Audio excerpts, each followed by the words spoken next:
Bismillahirrahmanirrahim. Assalamualaikum warahmatullahi taala wabarakatuh. Salam pertemuan, salam pencerahan, salam permulaan Parlimen bersidang. Apa khabar saudara? Saudara Mustafa Ilyas. Saya mendoakan agar anda semua sihat walafiat. Saudara Mizi Aziz, apa khabar Zi?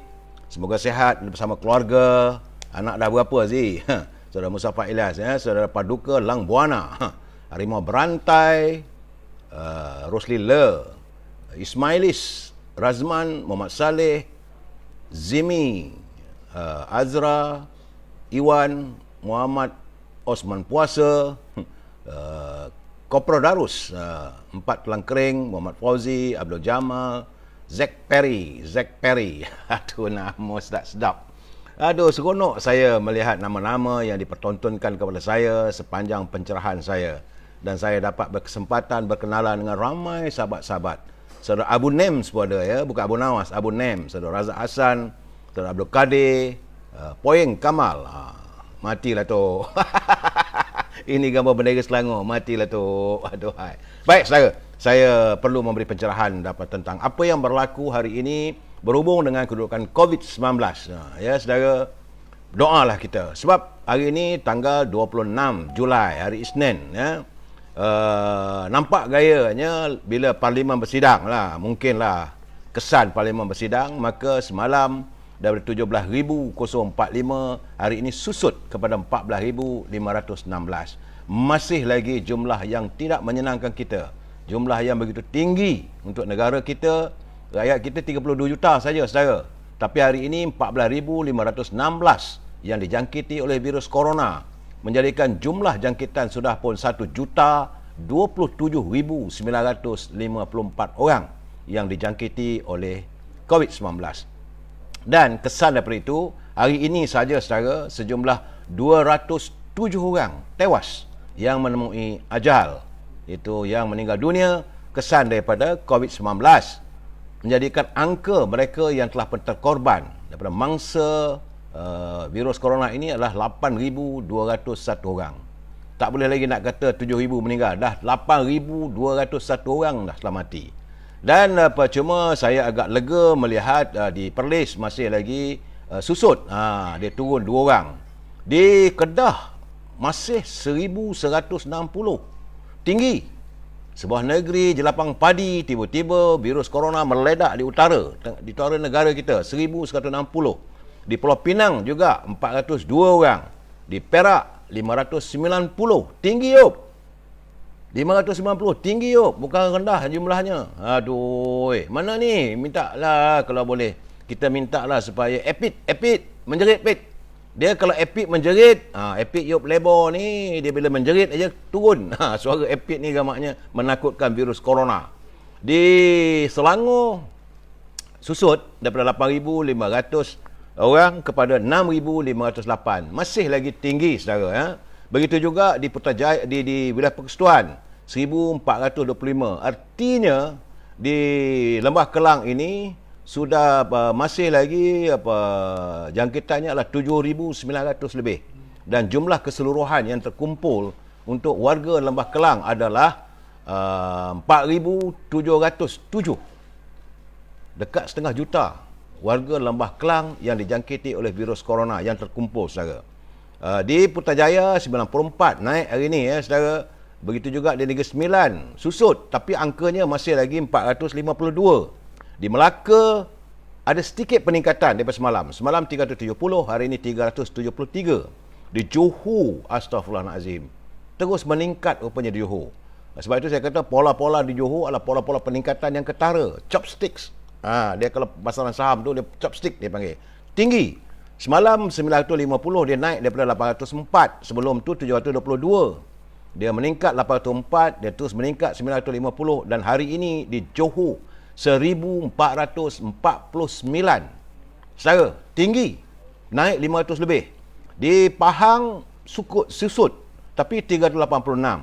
Di Terengganu juga susut daripada 273 kepada 245. Di Kelantan, Saudara Azmi, nampak gaya Kelantan ni tak begitu stable lah, sebab dia turun naik. Ada gelombang di Kelantan. Kerana 3 hari lepas 502. Semalam dia susut 266. Hari ini dia meningkat 346. Itu di Kelantan, saudara. Di Sabah ada sedikit susut daripada 818 kepada 720. Dan Labuan kembali single digit. Itu satu angka. Kita harap di Labuan ini dapat kekal lah. Kekal di Labuan tu lega lah kita sikit, saudara. Sebab nampak gayanya, sebab hari ini di Labuan 8 jangkitannya. 8 orang saya jangkitan. Biarlah di Labuan itu jadi seperti di Perlis. Dan di Sarawak nampak gayanya ada peningkatan balik. Baru-baru nak dapat buat pilihan raya ni naik balik. Semalam 261, hari ini 356. Itulah gambaran yang dapat saya berikan kepada saudara berhubung dengan jangkitan virus corona di seluruh negara. Saya berdoa agar laporan-laporan ini segeralah dapat kita terhenti. Saya pun letih saudara tiap petang mencari berapa jumlah jangkitannya semua. Kita banyak benda yang nak kita bercakap saudara. Dan untuk jumlah keseluruhan pada hari ini 26 Julai dengan 14,516 jangkitan, artinya untuk bulan ini saja 275,975 jangkitan berlaku. Berbeza dengan bulan lalu cuma 166,918. Tinggi saudara, bukan sedikit. Jadi saya berharap saudara kita jaga kesihatan kita jaga kebersihan kita, pastikan ada penjarakan sosial. Kalau keluar, pakailah pelitup. Kalau boleh double layer ataupun dua lapisan. Dan bila kita balik daripada keluar rumah, mandi, bersihkan diri, pastikan kita ada sanitizer. Tapi alat sanitizer ni tak boleh sentiasa dalam kereta saudara, boleh meletup, boleh terbakar. Jadi kalau boleh, bila sampai di rumah, kita cuci tangan. Ingat saudara, kasihanilah, sayangilah anak-anak dan keluarga saudara. Jangan pula kita keluar, kita membawa virus corona ini yang untuk dijangkit, yang akhirnya menjangkit pada keluarga kita. Baik saudara, itu sedikit tentang virus corona. Kita masuk bab tazkirah. Tazkirah singkat hari ini ialah takarub kepada Allah. Ya saudara, daripada Abu Hurairah radhiyallahu anhu berkata, Nabi Muhammad SAW bersabda bahawa Allah telah berfirman. Firman Allah, aku bersikap mengikut sangkaan hamba-Ku terhadapku. Aku bersama-sama mereka apabila mereka mengingatiku.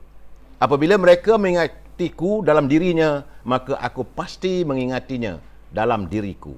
Apabila mereka mengingatiku dalam perkumpulan mereka, maka aku mengingatinya dalam perkumpulan yang lebih baik daripada mereka.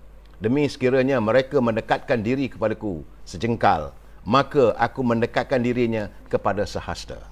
Dan jika ia mendekatkan dirinya kepadaku sehasta, aku mendekatkan diri kepadanya sedepa. Sekiranya mereka mendatangiku dalam keadaan berjalan, maka aku akan mendatanginya dalam keadaan berlari. Itu adalah hadis riwayat Bukhari, ayat yang hadis yang ke-6856. Ini statusnya hadis sahih saudara. Jadi pengajarannya, Allah bersikap seperti mana kita bersikap kalau kita bersyukur. Jika seseorang mengingati Allah dalam dirinya, dia sentiasa berzikir dalam hatinya dan menganggap Allah sentiasa mengingatinya, sama ada ketika dia bersendiri atau bersama orang lain, nescaya Allah akan sentiasa bersama mereka. Seseorang yang sentiasa memuji Allah dengan bersyukur, sentiasa berdoa, bertaubat dan menjaga keimanan di khalayak ramai, pasti Allah akan mengingati dan memujinya di khalayak lebih baik dan utama. Jadi seorang yang mendekatkan diri kepada Allah melalui ibadat dan amal solehnya dengan jarak sejengkal atau sehasta, Allah akan mendekatinya dengan lebih dekat lagi. Jika seorang hamba itu mendekati Allah dengan berjalan, nescaya Allah akan datang mendekatinya lebih cepat daripada berjalan, seolah berlari. Pastikan kita sentiasa taqarrub ataupun mendekati diri kita kepada Allah dengan zikrullah dan ibadat. Jangan lupa solat secara 5 waktu. Ingat saudara, negara rahmah, ummah sejahtera.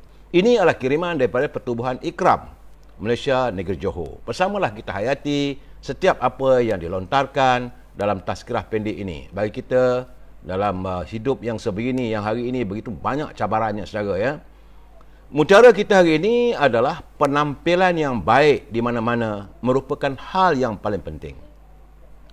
Kerana dia lebih dulu berbicara sebelum anda mengucapkan sesuatu. Jadi kalau apa-apa pun penampilan. Sebab itu dalam Islam digalakkan kita senyum. Tunjukkan wajah yang tenang. Jangan tunjuk wajah yang bengis. Kerana itulah penampilan. Dan kalau kita sentiasa senyum, kita sentiasa memberi gambaran wajah-wajah yang jernih, maka orang lebih senang mendekati kita. Ini adalah kata-kata mutiara daripada Dr. Newton, saudara ya. But usai bab itu, tentulah salam impian moratorium dan kumpulan wang simpanan pekerja RM10,000. Kalau negara berbelanja tanpa had, negara bakal muflis. Hari ini di Parlimen masih lagi belum berbicara soal belanja negara. Dan nampak gayanya kantung negara ni masih lagi diperlakukan oleh mereka tanpa lagi ada kelulusan di Parlimen. Ingat saudara ya. Minum sekejap, minum air putih saja. Saudara Amir Muhammad, pemimpin UMNO dah kencing akan rumbi UMNO. Sokong nak lagi cakap berdegar-degar. Salam Datuk, MP Arau boleh. Ini memang kita sikit lagi saya akan santuni saudara ya, saudara. Bagaimanapun saya ingin mengingatkan sekali lagi bahawa ambil perhatian agar kalau ada sesiapa menghubungi saudara menggunakan gambar saya ataupun nama saya konon-kononnya datang daripada Amir Hijaz Fan, tolong nafikan bahawa tidak pernah, saya nak bagi tahu lagi, saya tidak pernah melantik sesiapa pun bagi pihak diri saya untuk mengutip atau untuk memberi atau untuk apa saja urusan. Bagi saya, kalau saudara berurusan dengan saya akan jawab.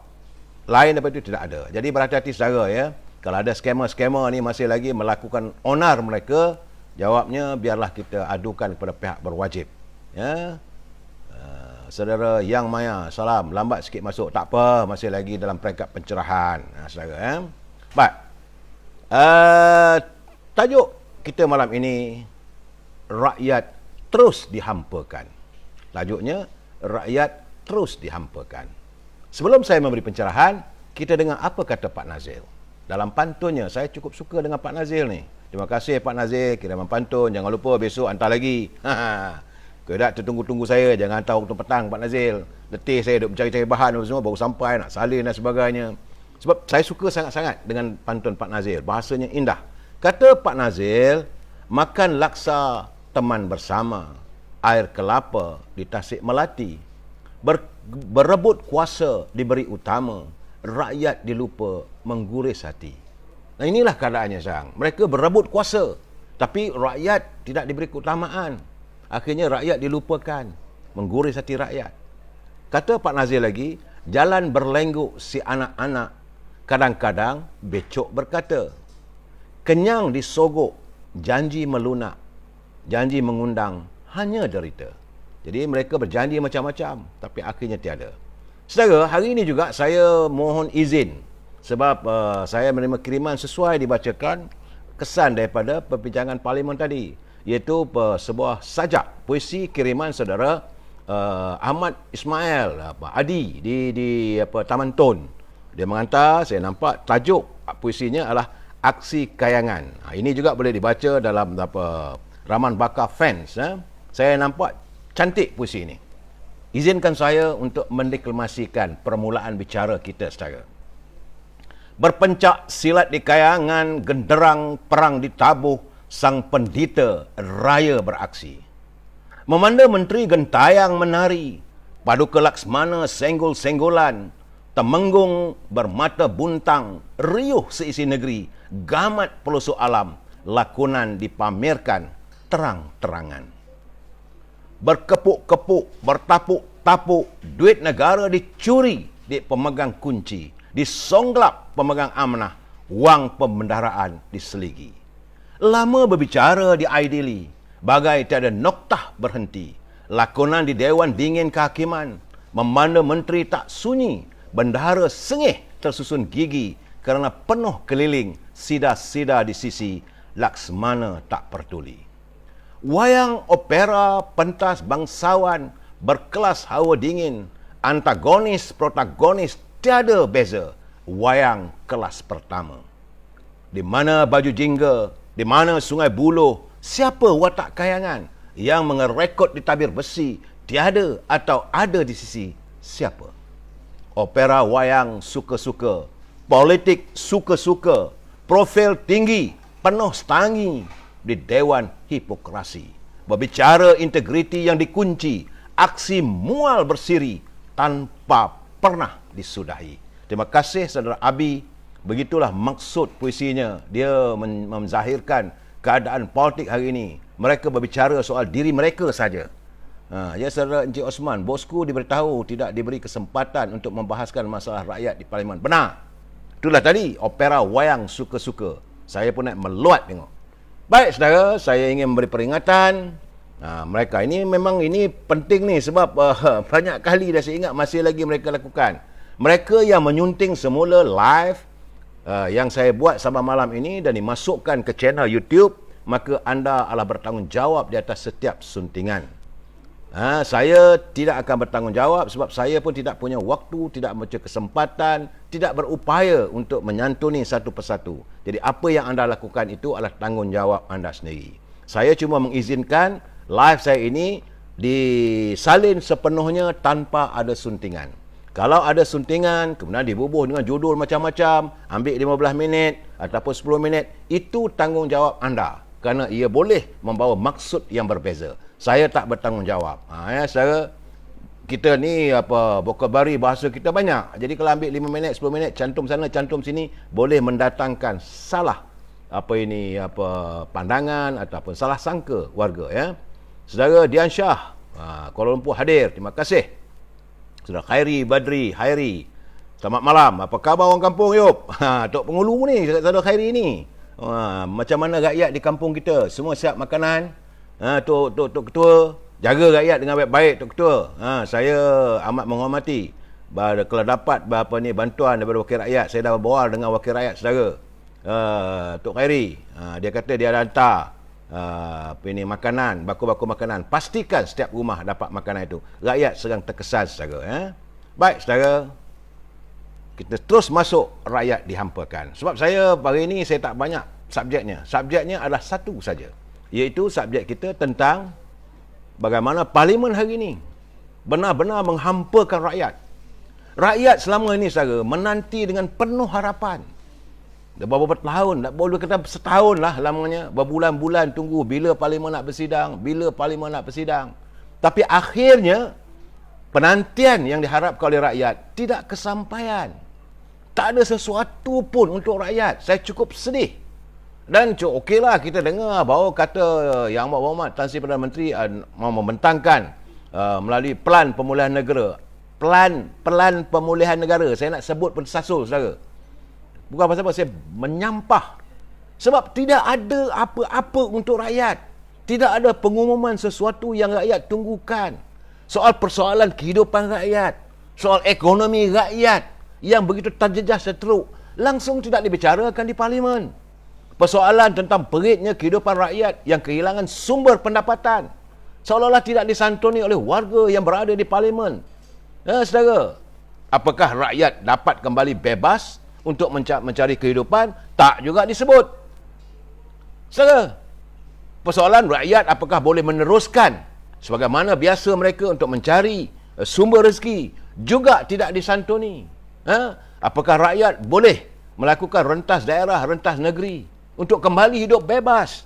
Ini kita seolah-olah burung yang terkurung dalam sangkar. Berapa lama kita nak jadi begini? Duduk di rumah, nak keluar nanti kena tangkap, kena fine, kena compound.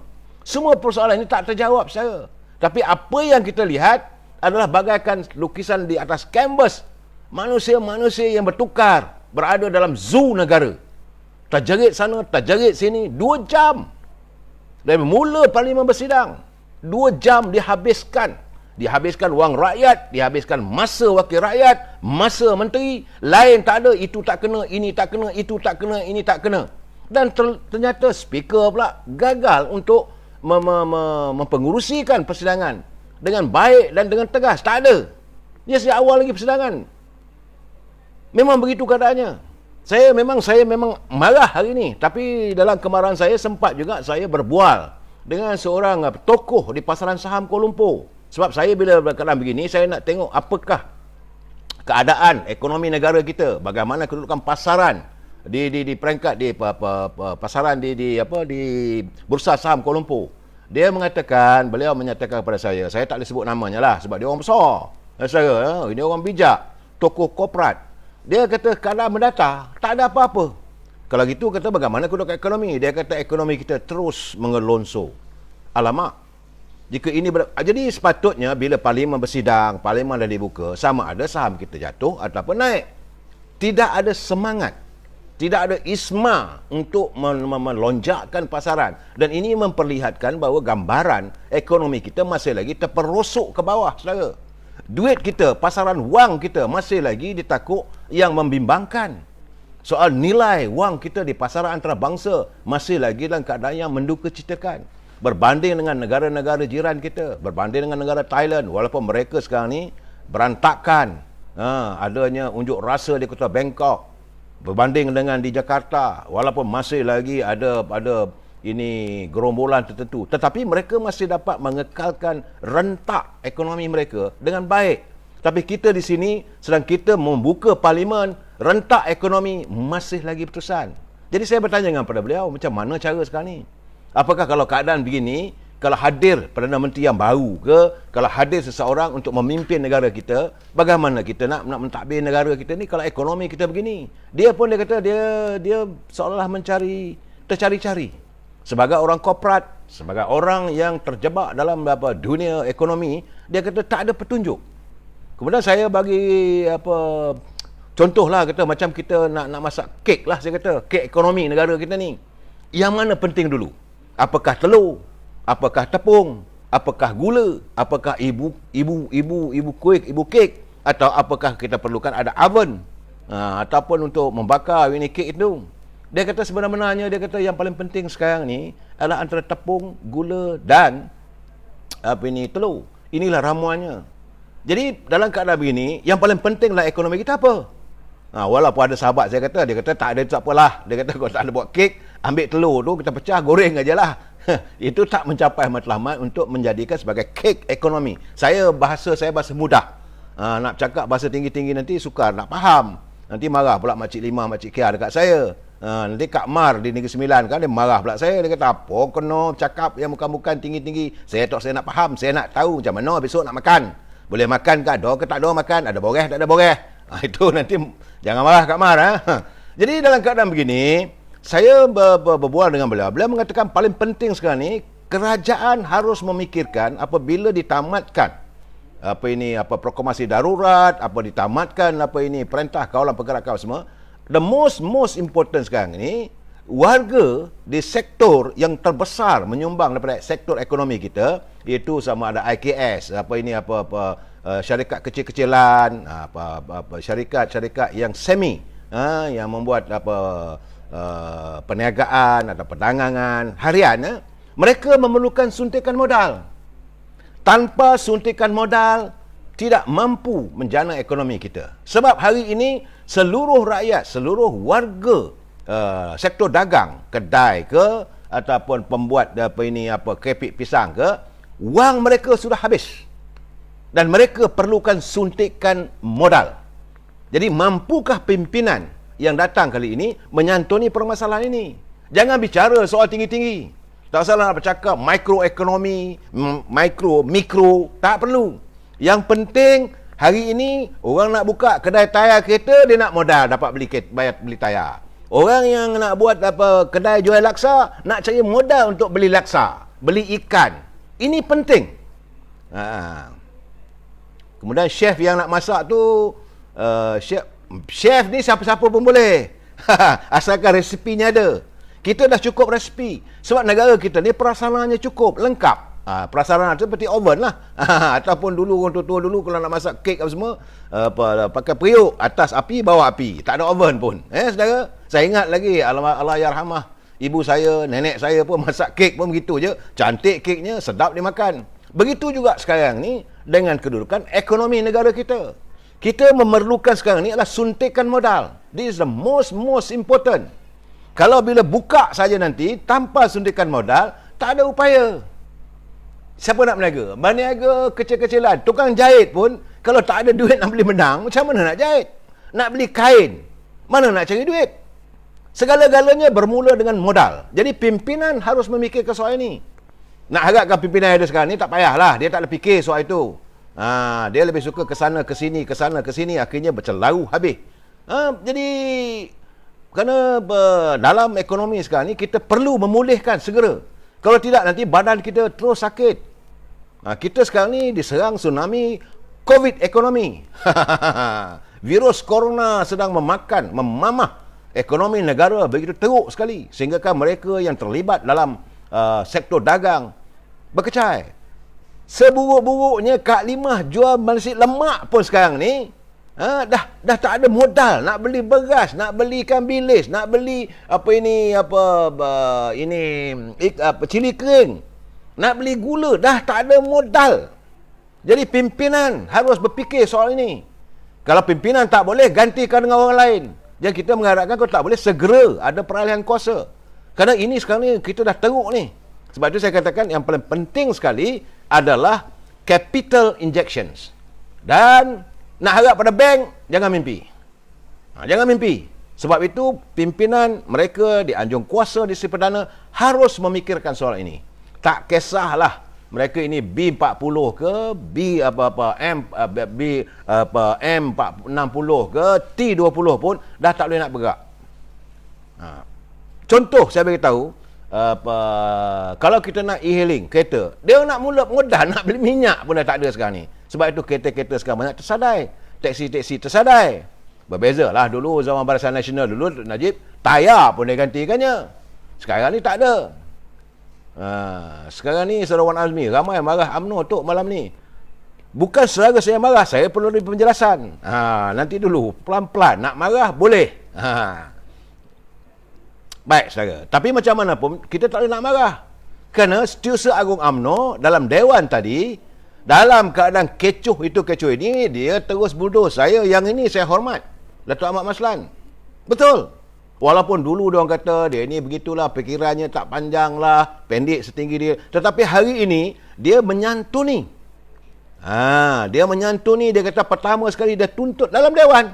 Di depan Menteri Kewangan, berdiri Menteri Kewangan kena. Dia kata pertama sekali Citra dia nak 10,000 one off ataupun lump sum. Dia masih meneruskan. Jadi saudara nak marah UMNO tak boleh.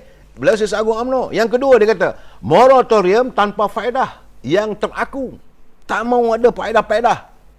Kemudian dia kata moratorium untuk lembaga pembiayaan perumahan sektor awam. Ini paling penting. Sebab pembeli-pembeli rumah sekarang ni terkial-kial nak bayar rumah, nak sewa, nak bayar hutang rumah. Ini keadaannya saudara. Kemudian dia kata minta supaya tambahan daripada bantuan prihatin rakyat, bantuan prihatin nasional dan bantuan khas COVID-19. Kemudian daripada Datuk Ahmad Maslan juga nak minta supaya ditambah bantuan kepada pengusaha perniagaan kecil. Ini yang saya katakan tadi. Mesti diberi bantuan pada pengusaha-pengusaha perniagaan kecil. Ataupun pengusaha-pengusaha perniagaan sederhana yang telah pun gulung tikar. These are the people need the attention of the government. Saya ucapkan syabas pada Datuk Ahmad Maslan. Mungkin saudara tak terlepas pandang. Mungkin saudara melihat tadi, tengok orang ni bergaduh, Rain lah dengan Tajudin buat perangai begitu, dengan Syahidan Kasim nak tunjuk hebat sangat lah. Kita terlepas pandang bahawa Setiausaha Agung UMNO menyuarakan keputusan UMNO. Dia minta supaya tambah bantuan kepada pengusaha perniagaan kecil dan sederhana yang telah gulung tikar. Dan dipermudahkan serta dikurangkan karena birokrasi dalam setiap permohonan atau rayuan. Ini tuntutan UMNO. Jadi kalau saudara tadi kata marah pada UMNO, jangan marah dulu, tunggu. Memang saya pun marah juga. Tapi hari ini Menteri UMNO senyap sepi, wakil rakyat UMNO yang beraksi tadi itu, tak tahulah. Sebab dari awal pagi saudara, saya betul-betul bangun awal-awal nak tengok apa keadaan perkembangan di Parlimen dengan penuh pengharapan saudara. Walaupun saya tahu bahawa konon-kononnya melalui CSA, DAP bersama dengan Perikatan Nasional kononnya, tapi hari ini ternyata tidak. Dalam Dewan, Perbalahan apa semua mereka tidak bersama. Sebab itu gamaknya Perdana Menteri lari lentang pukang lah bersesi petang. Sebab dari awal lagi cukup memalukan. Amat memalukan kalaulah kita punya ini disiarkan di seluruh dunia, orang akan melihat apakah ini Parlimen atau apakah ini pasar borong. Terjerit sana, terjerit sini macam orang kena polong. Saya hairan. Mereka bergelar sebagai the statesmen. Mereka dia ada lawmaker. Mereka diberi gelaran sebagai yang berhormat.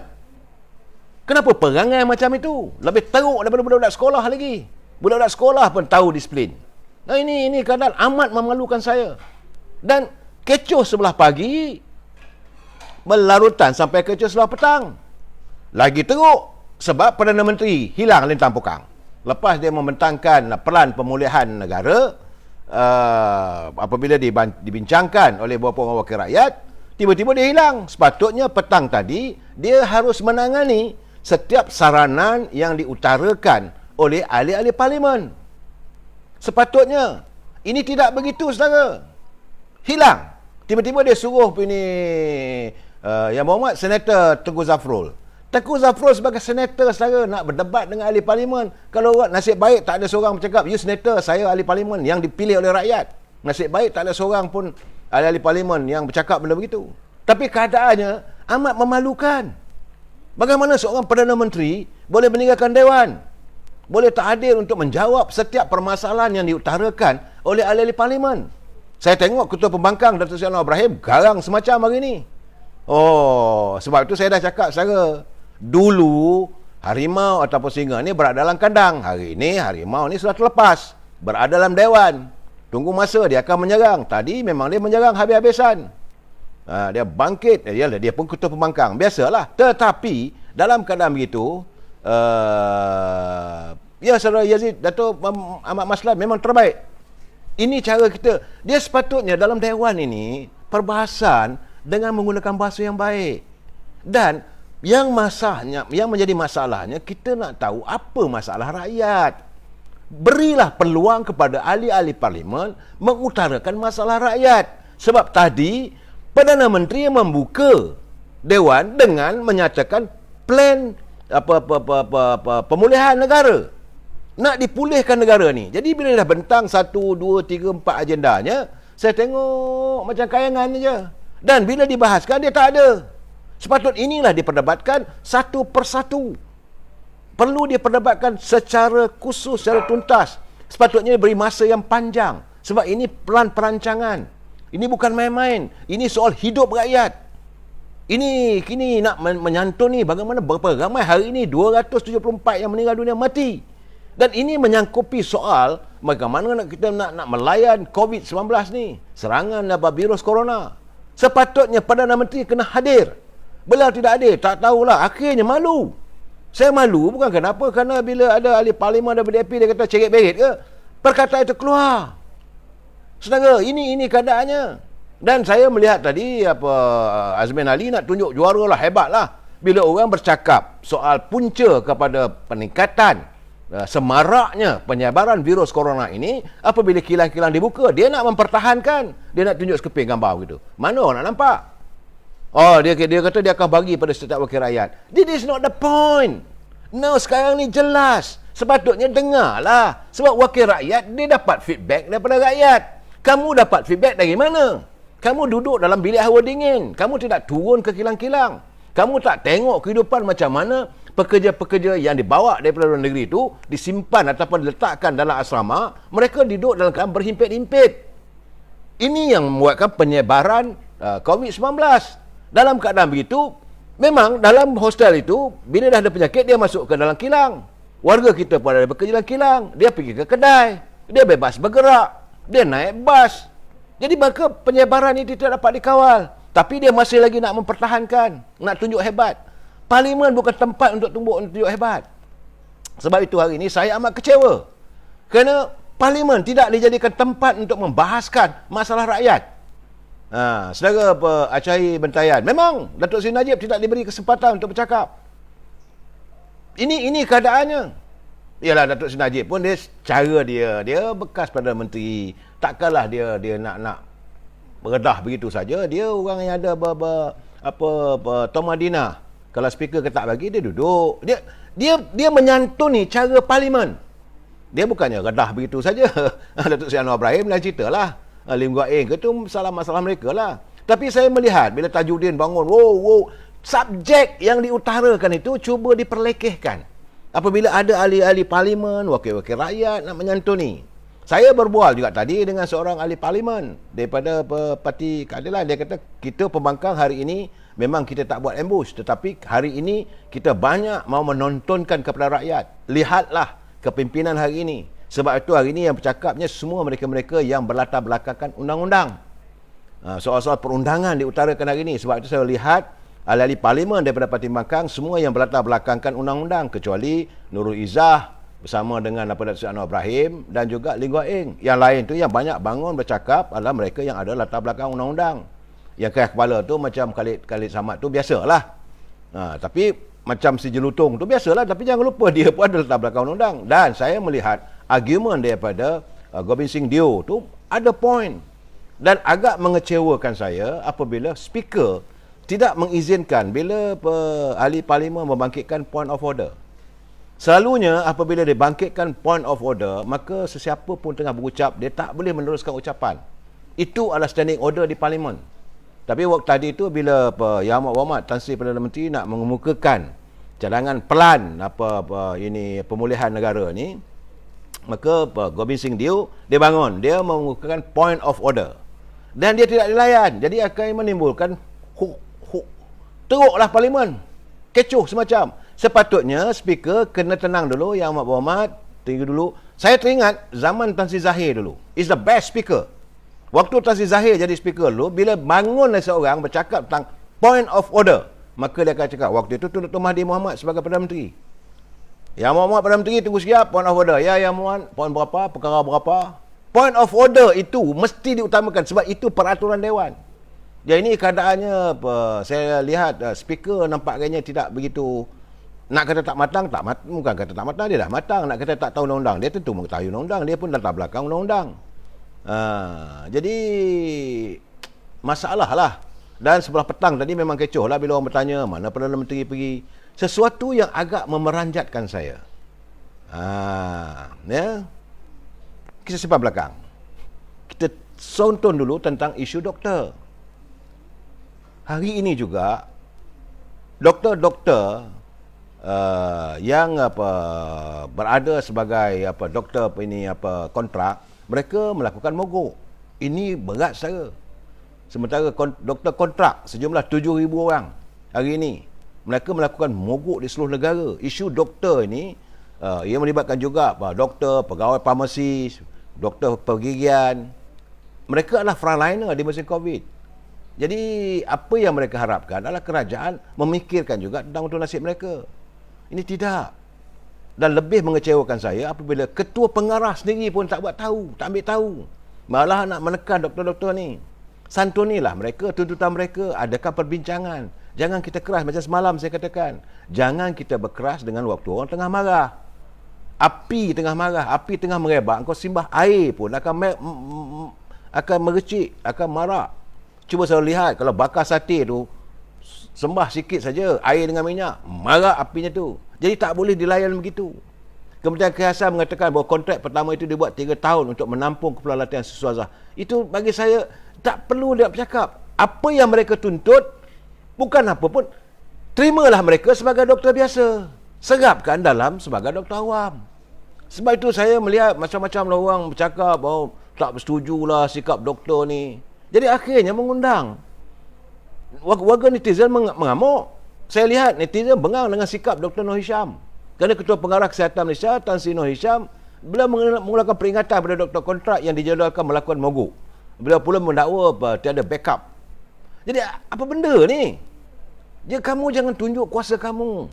Bukan lama pun kamu nak jadi ketua pengarah, lepas tu besok kamu nak pergi mana?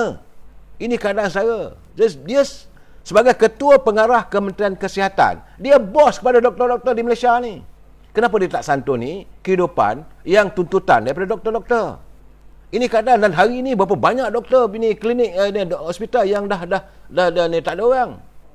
Government contractors around 15 to 20 hospital, lebih kurang 20 hospital walk out.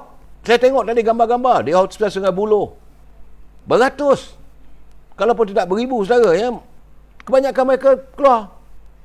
Antara lokasi-lokasi hospital yang terlibat saudara ya, yang signifikan, iaitu Hospital Sungai Buloh, Hospital Shah Alam, Hospital Melaka, Hospital Pulau Pinang, Hospital Serdang, Hospital Selayang, Hospital Ampang, Hospital Putrajaya, Hospital Queen Elizabeth di Kota Kinabalu, Hospital Raja Perempuan Zainab di Kota Baru, Hospital Raja Perempuan Raja Permaisuri Bainon di Ipoh, dan Hospital Tengku Ampuan Rahimah di Kelang.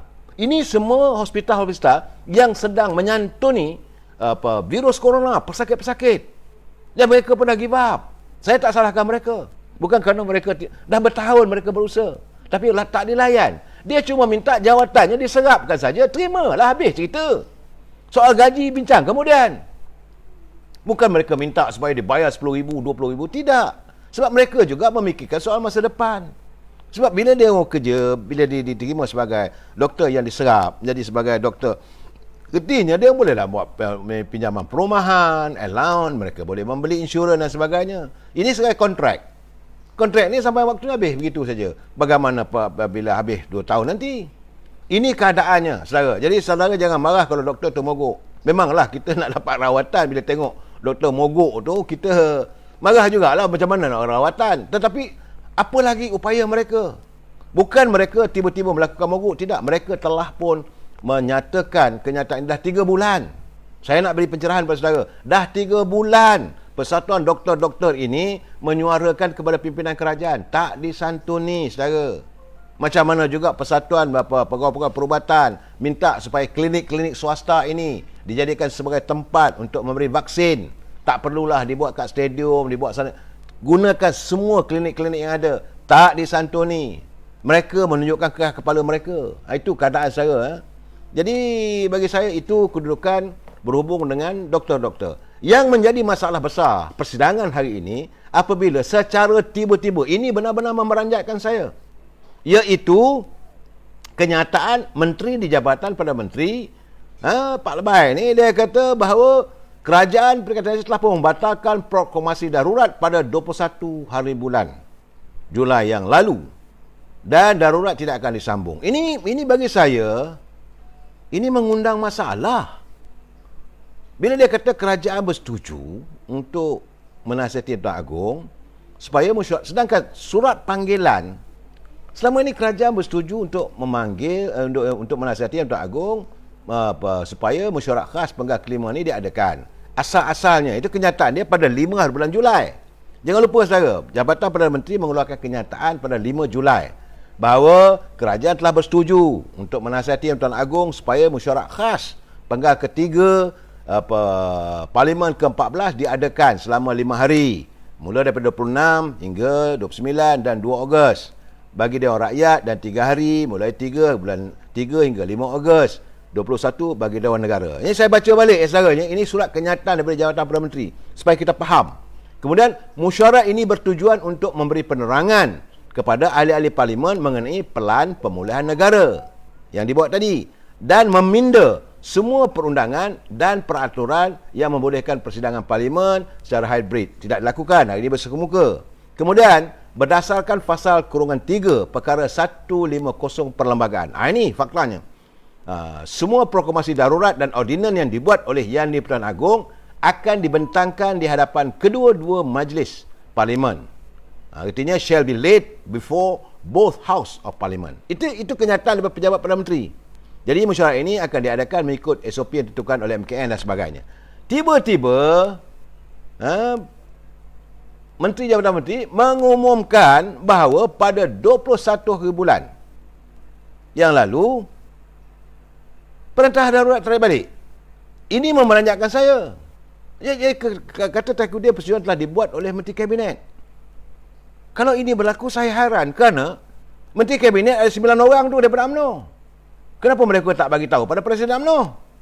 Sehingga kan Presiden UMNO malam tadi pun mesyuarat Barisan Nasional membuat ketetapan bahawa kita menyantuni titah agung bahawa darurat ini perlu dihentikan sehingga 1 Ogos. Jadi kalau ada sebarang cadangan untuk menyambung proklamasi darurat, hendaklah dibantah ataupun dibangkang. Ini kenyataan. 2 kenyataan dibuat oleh Presiden UMNO. Jadi kalau benda ini dah diadakan pada 21 hari bulan, mana apakah menteri-menteri tahu? Adakah 9 orang menteri UMNO ni dia tahu bahawa program darurat ini telah pun dimansuhkan? Ini persoalan saudara. Berat ni. Kerana 9 orang ni ahli kabinet. Kerana menurut kenyataan daripada Datuk Tauhidin, dia kata kabinet bersetuju. kabinet boleh begitu sekali, mempunyai super power. Dan Menteri UMNO ni, you mewakili UMNO, mesti bawa balik ke tingkat 38, mesti bagi tahu. Tak adalah nampaknya diperbodohkan Presiden. Presiden mengeluarkan 2 kenyataan. Dan kalau 1 Ogos ni memang kita dah tarik dah, tak usah cakap apa lah. Memang UMNO, memang ketetapan UMNO, kita tidak bersama dengan Kerajaan Perikatan Nasional. Itu jelas. Jadi sekarang ni, kita melihat seolah-olah kerajaan ni mempermainkan perlembagaan negara. Tanpa rasa segan, tanpa sidu. Bila dia mengesahkan bahawa darurat telah dimansuhkan pada 21 Julai 2021. Jadi dengan penarikan proklamasi darurat, yang bila kata hendak dibatalkan melalui Parlimen, kerana penarikan proklamasi ini hendaklah dibentangkan di Parlimen. Secara betul, Agong ada kuasa untuk proklamasi, tapi hendaklah dibawa ke Parlimen untuk disahkan. Jadi belum disahkan, tiba-tiba dah dibatalkan dan tidak dibawa ke Parlimen. Ini persoalan, ini melanggar perlembagaan. Dan kita kena ingat, darurat diwujudkan alasannya apa? Alasannya darurat diwujudkan kerana untuk menangani COVID-19. Apakah COVID-19 ini sudah tuntas? Apakah serangan virus corona ini, peperangan kita dengan virus corona ini sudah berakhir? Maka darurat ini ditarik semula. Ataupun ternyata gagal. Ini adalah proven, inilah bukti bahawa darurat yang diimplementasikan, yang diwawarkan kononnya untuk mengekang COVID-19 ini tidak berjaya. Jadi bila kata tak berjaya ni gagal. Bila kata gagal ni yang orang nak marah pasal apa? Yang menteri-menteri setengah sekat tiang daripada UMNO pun ada juga menteri daripada UMNO. Ini masalah perlembagaan. Kadang sekarang ni yang boleh menyelamatkan hanyalah dengan peletakan jawatan. Sebab saya kata the best thing, Perdana Menteri terbaiknya berundur lah. Jadi kita tanya, ada persoalan bertanya, adakah hanya Parlimen yang boleh tamatkan kuasa ordinan ni? Jadi kenapa kita menjawab begini? Sebab sepanjang ordinan darurat dilaksanakan, kerajaan berbelanja, banyak wang diambil, dan sepatutnya ini nak diperhalusi. Ke mana pergi duit tu? Perlu dibintangkan satu persatu. Tiba-tiba ditarik semula, apakah untuk mengelak daripada perkara itu dibincangkan di Parlimen? This is not the way. Benda ni akan berterusan. Sebab ini menyangkut soal perlembagaan, soal kuasa Parlimen. Kita ada Parlimen. Dan sebab itu, dulu Yang Maha Mulia Tuan Agong dan Raja-Raja Melayu dah bertitah supaya Parlimen mengadakan persidangan. Kerana inilah matlamatnya sekarang ni. Ini masalah bila ada pihak yang dilihat seolah-olah mempermainkan perlembagaan. Ini keadaan saudara. Dalam keadaan begini, saya tak setuju kalau orang nak tarik, nak sangkutkan Agong. Tidak. Dulu Yang Maha Mulia Tuan Agong, dia berdasarkan pada nasihat. Jadi kalau nasihat dia beri tak betul, sebab tu kena tukar sekarang ni. Jadi ada pula orang bertanya, bila kalau dah tamat darurat ni, boleh ada pilihan raya lah. Ini kesan dia. Dan kita bersidang selama 4 hari. 5 hari lagi, mana 4 hari lagi, mana 5 hari. Dalam keadaan begini saudara, saya melihat kegagalan yang cukup besar. Dan ahli-ahli Parlimen daripada UMNO kebanyakan tak datang. Saudara tak boleh marah sebab stand UMNO kita tak mau, kita dah tahu kalau setakat nak bentang tak boleh nak dibahaskan. Tengok hari ni, cuma yang diberi peluang bercakap Tun Dr. Mahathir. Datuk Najib tak ada kesempatan diberi. Jadi bila Datuk Zahid tak dapat pergi, ketidakhadiran Datuk Seri Zahid ke Parlimen juga menimbulkan banyak persoalan. Benar-benar ke beliau dijangka apa ini positif COVID-19? Sedangkan beliau sihat walafiat, tak ada apa pun. Apakah ada percaturan? Tapi Saudara Syamuddin MP PAS tak faham. Sekarang ni bukan soal faham tak faham, ini soal perlembagaan saudara. Perlembagaan tak boleh dimain-main. Bagi saya, bab perlembagaan satu bab yang ingin rakyat tahu sebenar-benar, macam saya kata tadi tu, adalah tentang kehidupan rakyat. Rakyat nak tahu menteri-menteri yang ada tu kamu buat apa? Sepanjang tempoh darurat ni, what have you done? Contohnya Menteri Kewangan. Apa peruntukan-peruntukan daripada wang, daripada kantong negara yang kamu ambil tu, bagaimana kamu berbelanja? Rakyat nak tahu what have you done. Tapi ini tidak dibincangkan di Parlimen. Rakyat menunggu sekian lama. Rakyat berdoa. supaya terbukalah hati Perdana Menteri, terbukalah hati menteri-menteri, terbukalah hati speaker untuk mengizinkan parlimen bersidang. Tetapi bila parlimen bersidang tak kesampaian, ini yang membuatkan rakyat begitu kecewa. Busakah saudara, saya hampir menitiskan air mata melihat apa yang berlaku dalam persidangan parlimen hari ini. Harapan rakyat tidak disantuni. You are making fools of the people. You are making fools of the public. What are you talking about in parliament? Apa yang anda bercakap di parlimen? Tak ada pasal rakyat. Rakyat beramai dah mati, dah 8,000.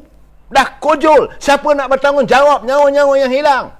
Anda sebagai menteri kesihatan, what have you done? Kalau anda dah rasa tak gagal, berhenti mengaku kesilapan anda. Itu tujuan parlimen, mahu membentangkan.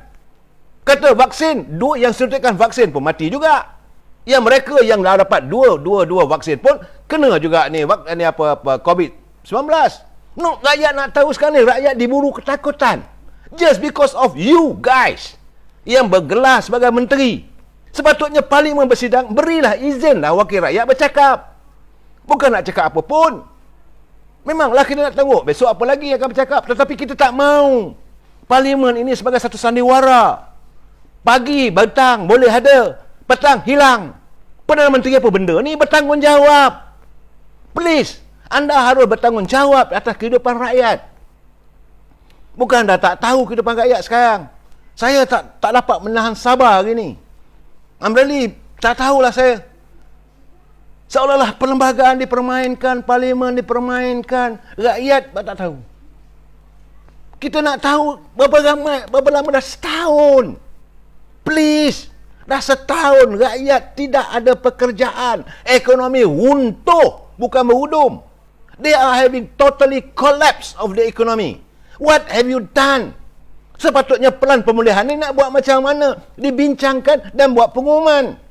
Immediate effect. Tak ada. Cik Lat, Elon pinggang mangkuk. Itu, dia orang mangkuk. Biarlah dengan pinggang mangkuk. Orang saya tak ambil kisah lah. Kalau menteri besar, kita tak ambil kisah. Tapi saya tahu yang paling penting to me. Now, saya nak tahu apa untuk rakyat. Pertama sekali, Menteri Kesihatan. Doktor dah mogok. Apa cara anda menangani mereka? Kenapa tak bincang dengan ketua pengarah? Macam mana nak menyelesaikan? Berapa ramai yang berada di hospital menunggu rawatan? Apakah anda masih nak nunjuk ego anda? Mengakibatkan orang marah, doktor marah. Jadi bila tak ada doktor, macam mana nak merawat pesakit? Satu. Yang kedua, hospital dah penuh, dah tepu. Apa alternatif yang anda lakukan? Bincanglah pula Datuk Ismail Sabri, yang amat berhormat timbalan Perdana Menteri. What do you have done? Banyak kem-kem askar. Bukalah untuk tempat rawatan. Ini kita disasters. Ini bukan suasana yang boleh main-main. Sebab ini serangan COVID ni bukan main-main, saudara. Lepas tu hari ni saya tengok kematian 274. This is not full lah, brother. You are the bloody fool. Betul, saya marah betul. Minta maaf, saudara, hari ni kasar saya sikit. Saya marah bukan pasal apa, sebab mereka mempermainkan kehidupan rakyat. Nah, sekarang ni cakap soal bakul rakyat. Bakul apa benda bakulnya? Setakat RM300, RM300,000. Mana ada cukupnya?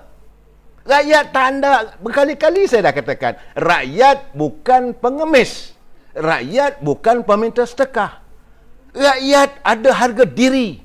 Betul, dalam keadaan sekarang kamu santuni rakyat. Alright, tak ada masalah. Okey, terima kasih. Bagi makanan. Tapi tak mencukupi. Orang kata macam kain. Pakai kain, letak hantar kat pusat, nampak lutut. Tutup lutut, nampak pusat. Berkali-kali saya dah bercakap benda begini. Dan dalam keadaan begini, saudara, saya mengharapkanlah. Saya bukan nak membangkitkan kemarahan rakyat. Tidak, saya membangkitkan kekecewaan saya melihat pimpinan yang begitu caranya. Sepatutnya parlimen bersidang. Macam saya kata tadi, rakyat menunggu.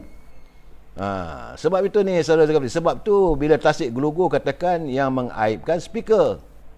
Saya, soal speaker ni, itu hari saya dah bicara, saya berbual. Kalau saya ingat lagi perbualan saya dalam sembang dahsyat, sembang hangit apa ke. Saya dah katakan bahawa sepatutnya ahli parlimen boleh buang speaker. Mereka boleh buat usul ni tak percaya pada speaker. Tak seorang bercakap benda begitu, bergaduh dengan speaker. Buat apa? Patutnya, Mr. Speaker, Tuan Yang Bertua, saya hilang kepercayaan pada anda. Anda gagal untuk mentadbir. Dengan ini saya buat usul ini, tak percaya pada anda. Sepatutnya begitu. Tak ada seorang pun nak bercakap. Sama ada ahli Parlimen UMNO, sama ada dari pembangkang, sama ada daripada parti PKR, sama daripada parti DAP. Tak ada. Bergaduh dengan buat apa buang masa?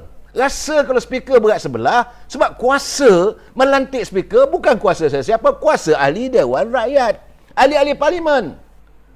Senang takkan tanya saya, betul dulu yang menyingkirkan Tan Sri Arif dulu tu bukan ke kuasa daripada usul, daripada Dewan. Jangan nak kaitkan ini apa Agong yang lantik, bukan. Dulu pelantikan Tan Sri Arif, lepas tu disingkirkan sebagai speaker adalah Dewan Rakyat.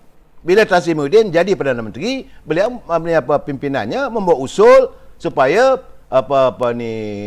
Tan Sri Arif ditamatkan sebagai speaker. Setuju. Ada pengundian. Ada pengundi, bukan tak mengundi. Bila undi, maka kalah. Kalah, maka Tan Sri Arif pun dengan ini saya ucapkan selamat bersidang. Terima kasih selama ini beri kerjasama. Habis. Dan ada pencalonan. Maka dilantiklah Ad Harun. Dalam keadaan begitu, Dewan yang memutuskan. Jadi kau bergaduh dengan speaker. Buat apa? Tak setuju, tukar. ini keadaannya. Jadi dalam keadaan begini, Saudara Syahrimat, saya memanglah saya sabar dah tua begini, tapi tak boleh tahan. Geram. Sebab apa yang kita harapkan tidak terlaksana hari ini. Hari ini Perdana Menteri membawa satu cadangan dalam Dewan untuk membincangkan tentang pelan pemulihan negara.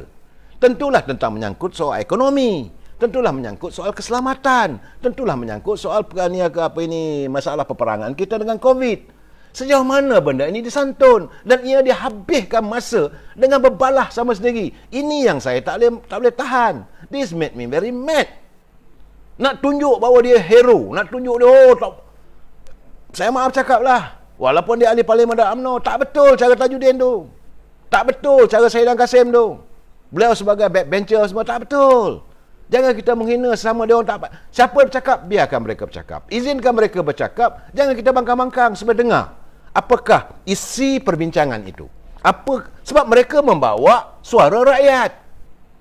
Tapi anda buat tak tahu, anda nak tunjuk anda hebat. Ini yang saya katakan, saya memang tak boleh terima keadaannya. Macam mana pun, saya harap besok persidangan parlimen lebih hebat lagi. Kita jumpa lagi malam esok. Wabillahi taufiq wal hidayah. Assalamualaikum warahmatullahi taala wabarakatuh. Selamatlah kita berdoa agar Tuhan segera menyelamatkan negara kita. Wabillahi taufiq wal hidayah. Assalamualaikum warahmatullahi taala wabarakatuh. Selamat malam.